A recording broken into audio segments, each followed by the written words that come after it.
नमस्कार। सामाजिक परिस्थिति के इस व्याख्यान में हम देखेंगे कि सामाजिक परिस्थिति के कितने प्रकार हैं। प्रत्येक समाज में सामूहिक जीवन के संचालन के लिए अनेक पदों का वितरण करना पड़ता है। कौन सा पद किस व्यक्ति को मिलेगा, इसके लिए कुछ आधार तय करने होते हैं। जैसे ब्राह्मण परिवार में जन्मा बालक प्रारंभ से ही उच्च स्तर को तथा निम्न परिवार में जन्मा बालक निम्न स्तर को प्राप्त करता है। यह जन्मजात परिस्थिति है। दूसरी ओर कुछ स्थितियाँ व्यक्ति के गुण व योग्यता के आधार पर निर्धारित होती है। जैसे कोई डॉक्टर है तो कोई श्रमिक। इसी आधार पर राल्फ लिंटन ने अपनी पुस्तक द स्टडी ऑफ मैन में सामाजिक परिस्थिति के दो प्रकार बताए हैं। नंबर 1 प्रदत्त परिस्थिति और नंबर 2 अर्जित परिस्थिति। हम देखेंगे प्रदत्त परिस्थिति। प्रदत्त परिस्थिति से आशय उस परिस्थिति से है जो किसी व्यक्ति को जन्म के आधार पर स्वतः ही प्राप्त हो जाती है, जिसके लिए उसे कोई प्रयास नहीं करना पड़ता है। ये परिस्थितियाँ सामाजिक व्यवस्था अनुसार स्वतः ही बालक को जन्म के साथ प्राप्त हो जाती है, जिनके कारण बालक समाज से उन परिस्थितियों के साथ अपना अनुकूलन कर लेता है, जिससे उसके व्यक्तित्व का विकास उचित रूप से हो जाता है। इन्हीं परिस्थितियों के आधार पर भविष्य में प्राप्त की जाने वाली परिस्थितियों की सीमाएं भी निश्चित हो जाती हैं। प्रदत्त परिस्थिति के निर्धारक। प्रदत्त परिस्थिति पर व्यक्तियों का कोई नियंत्रण नहीं रहता, लेकिन फिर भी इन परिस्थितियों का निर्धारण कुछ निश्चित नियमों के आधार पर ही किया जाता है। सामान्यतः प्रदत्त परिस्थितियाँ व्यक्तियों को 4 आधारों पर प्रदान की जाती है। यहाँ हम प्रदत्त परिस्थितियों के निर्धारक आधार देखेंगे, जिसके कारण प्रदत्त परिस्थितियों का निर्धारण होता है। इनमें 4 आधार महत्वपूर्ण है।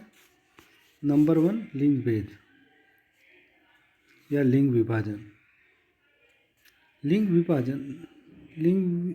विभाजन के कारण संपूर्ण विश्व 2 भागों में बटा होता है। नंबर 1 स्त्री और नंबर 2 पुरुष। सभी समाजों में स्त्री और पुरुष की भूमिकाओं में भिन्नता पाई जाती है। स्त्रियों को समाज में एक विशेष परिस्थिति मिलती है, जैसे वे कोमल, नाजुक, धार्मिक, कर्तव्यपरायण, कमज़ोर, भावुक और विश्वसनीय मानी जाती है। उन्हें पुरुषों से नीची स्थिति प्रदान की जाती है। उन्हें अबला का रूप दिया जाता है। इसी कारण इन्हें प्राचीन समय से शिक्षा से भी वंचित रखा जाता रहा। व्यवसाय में भी उनकी कोई भूमिका नहीं मानी जाती। दूसरी ओर पुरुष वीरता, साहस, कौशल, शौर्य, चतुरता आदि गुणों से युक्त माना जाता है। उसे कठिन शारीरिक व मानसिक कार्य सौंपे जाते हैं। प्राय पुरुषों का कार्य क्षेत्र घर के बाहर का है। स्त्रियां घर के कार्य करती है और पुरुष नौकरी व्यवसाय करके रुपये कमाता है। स्त्रियों को श्रम साध्य कार्य नहीं करने दिए जाते हैं। शारीरिक विभेद के आधार पर ही स्त्री व पुरुष के अधिकारों का निर्धारण किया जाता है।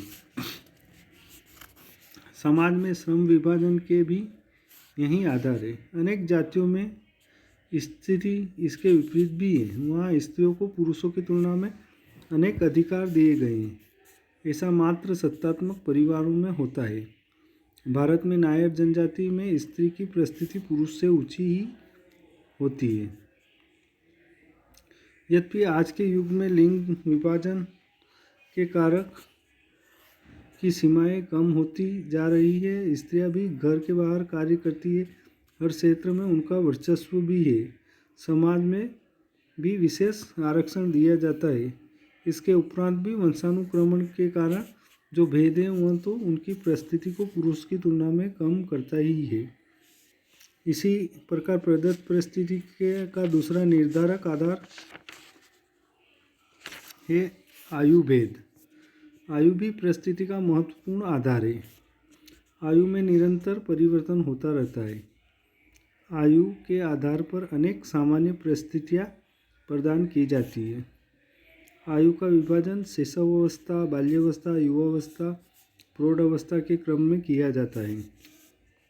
अलग अलग आयु के लोगों को भिन्न भिन्न परिस्थितियाँ प्रदान की जाती है। आयु छोटी होने पर कोई विशेष परिस्थिति नहीं दी जाती, लेकिन जैसे जैसे आयु बढ़ती है, व्यक्ति के अनुभव बढ़ते हैं, वैसे ही समाज के उत्तरदायित्वों का निर्वाह उन पर आ जाता है। संस्कृति के पोषक वे ही होते हैं। समाज में नौकरी प्राप्त करने, मत देने, व्यावसायिक कार्य आदि के लिए भी अनुभव व बड़ी आयु की आवश्यकता होती है। इस प्रकार आयु भी परिस्थिति का निर्धारक मानी जाती है। आज के समय में इसमें कुछ परिवर्तन आ रहा है। जैसे आज उम्र से ज़्यादा योग्यता को महत्व दिया जाता है, इसलिए अधिक उम्र के व्यक्ति के समक्ष कम उम्र का व्यक्ति उच्च पद पर आसीन हो जाता है। इस प्रकार उम्र ही परिस्थिति का निर्धारक नहीं, कुछ अन्य आधार भी महत्वपूर्ण होते हैं। इसी प्रकार प्रदत्त परिस्थिति का तीसरा आधार है नातेदारी व्यवस्था। नातेदारी भी परिस्थिति प्रदान करने में महत्वपूर्ण आधार है। नातेदारी से तात्पर्य उन संबंधों से है जो व्यक्ति को के जन्म के परिवार तथा विवाह के परिवार के लोगों से होते हैं। जन्म से बच्चे अनेक परिस्थितियां प्राप्त हो जाती है। पुत्र, भाई, चाचा, मामा आदि का पद मिल जाता है, जिनके लिए उसे प्रयत्न नहीं करना पड़ता है। इसके अतिरिक्त समाज भी उसे अनेक परिस्थितियां प्रदान करता है, जैसे जाति, वर्ग आदि का निर्धारण व्यक्ति की सामर्थ्य के बाहर है। जिस जाति में जन्म पाया है उसकी सदस्यता उसे मिलनी ही है। उन्हीं के अनुरूप उसका समाजीकरण भी होगा। सर्वप्रथम परिवार के आधार पर बालक की परिस्थिति बनती है, बाद में उतनी योग्यता से इसमें कुछ परिवर्तन किया जा सकता है, लेकिन जाति से जो परिस्थिति मिलेगी वह आजीवन स्थायी होगी। इस प्रकार नातेदारी भी परिस्थिति निर्धारण में महत्वपूर्ण भूमिका निभाता है। इसी प्रकार प्रदत्त परिस्थिति का आधार एक और है, नंबर 4 सामाजिक कारक। कुछ अन्य आधार भी हैं जो परिस्थिति के निर्धारक माने जाते हैं। प्रगति के आधार पर उच्च नीच का भेदभाव सामाजिक आधार के अंतर्गत आएगा। निग्रो चाहे कितने ही शिक्षित क्यों न हो, चाहे वे उच्च परिस्थिति को नहीं प्राप्त कर सकते, गोद लिए हुए बच्चे, अवैध संतान, तलाक लिए माँ बाप की संतान आदि की परिस्थिति सामान्य बालकों की तुलना में हेय मानी जाती है। किसी विशिष्ट परिवार में जन्म लेने के कारण भी बालक को समाज में विशिष्ट परिस्थिति प्राप्त हो जाती है। जैसे काली प्रजाति की तुलना में गोरी प्रजाति के लोगों की सामाजिक परिस्थिति ऊंची मानी जाती है। इसी प्रकार शारीरिक विशेषता भी परिस्थिति को प्रभावित करती है। लूले, लंगड़े, अपाहिज व्यक्तियों की तुलना में समर्थ व सामान्य व्यक्ति उच्च परिस्थिति को धारण करते हैं। उसी भांति शाही घराने में जन्मा बालक निम्न घराने के बालक की तुलना में उच्च परिस्थिति को प्राप्त करता है। इस प्रकार प्रजाति, शारीरिक विशेषताएं, जन्म एवं विद्यमान परिस्थितियां भी व्यक्ति की परिस्थिति को प्रभावित करती हैं।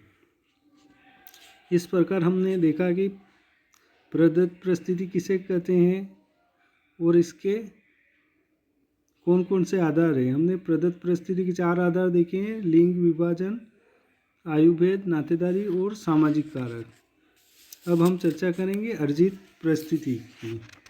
अर्जित परिस्थिति क्या है, अर्जित परिस्थिति के निर्धारक क्या है, इसके ऊपर हम विस्तार से चर्चा करेंगे। अर्जित परिस्थिति। समाज में कुछ परिस्थितियाँ इस प्रकार की होती है जिन्हें व्यक्ति अपनी योग्यता, क्षमता, कुशलता आदि के आधार पर अर्जित करता है। यह अर्जित परिस्थितियाँ कहलाती है। समाज में अनेक प्रकार के पद हैं जिन्हें व्यक्ति अपनी योग्यता से प्राप्त करता है।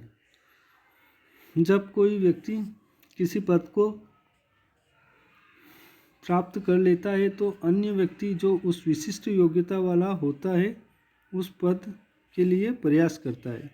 इस प्रकार इन व्यक्तियों में प्रतिस्पर्धा होती है। इसी विशेषता के आधार पर हर्टन एंड हर्ट का कहना है कि एक सामाजिक पद जिसे व्यक्ति अपनी इच्छा एवं प्रतिस्पर्धा से प्राप्त करता है अर्जित परिस्थितियों के नाम से जाना जाता है। शिक्षा, विवाह, संपत्ति, व्यवसाय, श्रम विभाजन आदि का संबंध अर्जित परिस्थितियों से। प्रतिस्पर्धा से पद वही व्यक्ति पा सकता है जो उस पद के योग्य होता है। आधुनिक समय में अर्जित परिस्थितियों को अधिक महत्व दिया जाता है क्योंकि आज के युग में जन्म की तुलना में व्यक्ति के गुणों को अधिक महत्व माना जाता है। इस प्रकार अर्जित परिस्थिति को व्यक्ति अपने प्रयत्न, परिश्रम, पराक्रम, योग्यता और बौद्धिक क्षमता के आधार पर प्राप्त करता है। एक निम्न वर्ग का व्यक्ति भी परिश्रम और योग्यता से वकील, डॉक्टर, इंजीनियर आदि बन सकता है और उच्च वर्ग में आ सकता है। इस प्रकार उच्च वर्ग की सदस्यता उसकी नवीन अर्जित परिस्थिति होगी।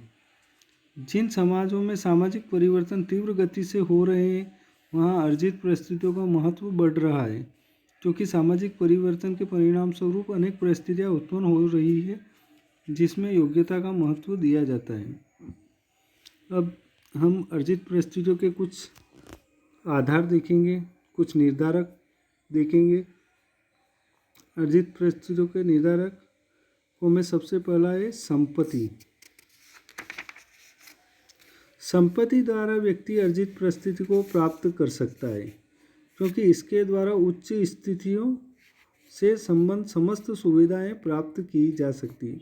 संपत्ति उच्च परिस्थिति का आधार तो है ही, लेकिन वह तभी व्यक्ति के लिए सम्मानी हो सकती है जब उसे वैध तरीके से अर्जित किया गया हो। संपत्ति का अधिकार व्यक्ति को उच्च परिस्थिति प्रदान कर सकता है। इसी प्रकार अर्जित परिस्थिति का दूसरा निर्धारक है व्यवसाय। व्यवसाय भी अर्जित परिस्थिति का आधार है। उच्च व्यवसाय जैसे प्रशासनिक पद, डॉक्टर, इंजीनियर आदि को उच्च परिस्थिति तथा मजदूर, धोबी, नाई आदि को निम्न परिस्थिति प्राप्त होती है। अतः व्यवसाय सामाजिक परिस्थिति का एक महत्वपूर्ण निर्धारक है। इसी प्रकार नंबर 3 शिक्षा। शिक्षित व्यक्ति उच्च परिस्थिति प्राप्त करता है। अशिक्षित व्यक्ति सामाजिक दृष्टि से निम्न परिस्थिति को प्राप्त करता है। जैसे कृषक की तुलना में प्रधानाध्यापक का पद उच्च माना जाता है। विशेषीकरण और श्रम विभाजन। किसी विशेष योग्यता वाले व्यक्ति को अपनी योग्यता का प्रदर्शन करने का अवसर श्रम विभाजन प्रदान करता है क्योंकि इससे व्यक्ति उच्च परिस्थिति प्राप्त कर सकता है। उच्च जीवन स्तर व्यक्ति को सामाजिकरण की शिक्षा प्रदान करता है क्योंकि विशेषीकरण से व्यक्ति अधिक कुशल स्थितियों को प्राप्त करने के योग्य बन जाता है। इस प्रकार विशेषीकरण भी अर्जित परिस्थिति के निर्धारण का आधार है। इसी प्रकार नंबर 5 राजनीतिक सत्ता। शासक और शासित का भेद राजनीतिक सत्ता के आधार पर ही किया जाता है। सामान्य जन की तुलना में अधिकार प्राप्त व्यक्ति की परिस्थिति उच्च होती है। इसी प्रकार अर्जित परिस्थिति का एक और निर्धारक है विवाह संबंध। वैवाहिक संबंध भी व्यक्ति की अनेक परिस्थितियां प्रदान करता है जैसे पति पत्नी, माता पिता, जीजा जीजी, वधू भाभी आदि विवाह के से अनेक परिस्थितियां प्राप्त हो जाती हैं। इसी प्रकार एक और निर्धारक है उपलब्धियां। कुछ अर्जित परिस्थितियां इस प्रकार की होती है कि जिन्हें केवल परिश्रम के द्वारा ही प्राप्त किया जा सकता है। अच्छे खिलाड़ी, आविष्कारकर्ता, साहित्यकार, संगीतकार आदि प्रयास से ही बन सकते हैं। समाज स्वयं किसी को यह गुण नहीं दे सकता, रुचि व योग्यता द्वारा ही उन्हें अर्जित किया जा सकता है। इस प्रकार अर्जित परिस्थिति निर्धारण के अनेक आधार हो सकते हैं जो उसे समाज की सामाजिक एवं सांस्कृतिक व्यवस्था पर निर्भर करते हैं। इस प्रकार हमने अपने इस व्याख्यान में प्रदत्त परिस्थिति और अर्जित परिस्थिति किसे कहते हैं इसके बारे में जानना, और साथ ही हमने प्रदत्त परिस्थितियाँ और अर्जित परिस्थिति के जो निर्धारक तत्व हैं, आधार हैं, उनके बारे में भी हमने विस्तार से चर्चा की। अब हम अगले व्याख्यान में प्रदत्त एवं अर्जित परिस्थितियों के बीच पाए जाने वाले अंतरों की चर्चा करेंगे। धन्यवाद।